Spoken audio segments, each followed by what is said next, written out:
Get your food cooked. Welcome back to Comparison Cooking and the Backyard Beginner BBQ Mistake Series. My name's Kevin, and make sure to share this on your Facebook groups to help beginners get to that next level even faster. Let's talk about getting your food cooked, right? I see this all the time. We have a new smoker. I need to cook the whole thing from start to finish on the smoker. People are out there for 22 hours. They're like, I heard somewhere I gotta smoke this thing for 22 hours to get this brisket done. If you want to spend all day doing that, by all means, absolutely do it. But when you have company coming over, I see this happen to new beginners all the time. My food's not finished. All right, they were cooking something low and slow for a long time, and now their company's here and they're waiting for food, and the spouse is giving them the look. Is this food ever going to be finished? There is nothing saying you can't finish your cook-off in the oven. You've been smoking it. It's been on the smoker for 4, 5, 6 hours. You have the smoke flavor there. You even wrapped it. It's not getting any more smoke. It is not a sin to move it on into the oven and finish the cook-off for tenderness. All right. Harry So, he's a world champion.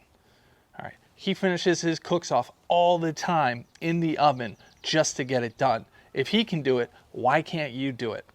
The last thing you want to have happen is your guest waiting around wondering, are we ever going to eat?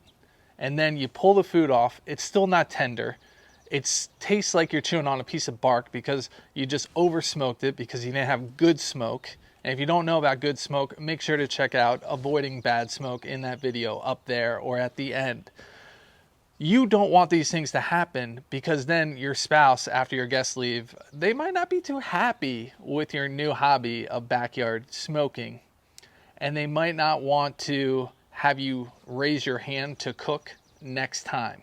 And you might be embarrassed. So what happens? All of a sudden, you're not using your smoker because you didn't get the food where you wanted it to be. You're ordering pizza instead. That's the last thing we want to have happen. So don't be intimidated to get some smoke on here.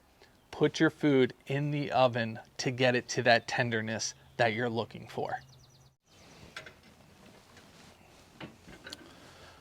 Speaking about the right temperature, the right tenderness, all right, you really need to understand what your end goal is before jumping out into the pit, all right? We see this happen in our Facebook group all the time. Guys, I'm at 165 on my brisket. I'm gonna let it rest to see how this turns out. It hit that well done point of 165.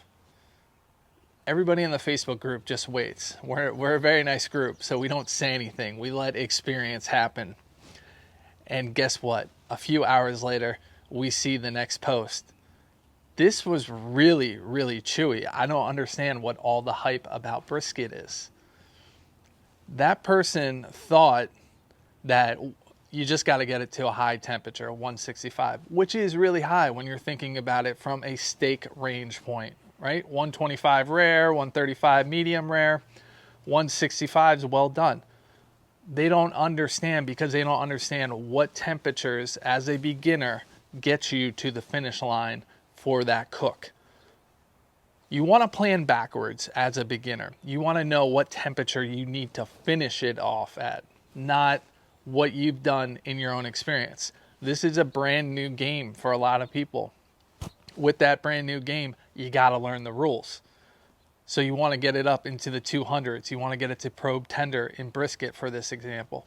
With chicken, with pork shoulder, you want to know what you're doing. I'm looking for shredded pork, so I need that 200s, 205 number somewhere in there. Then let it rest for a good bit.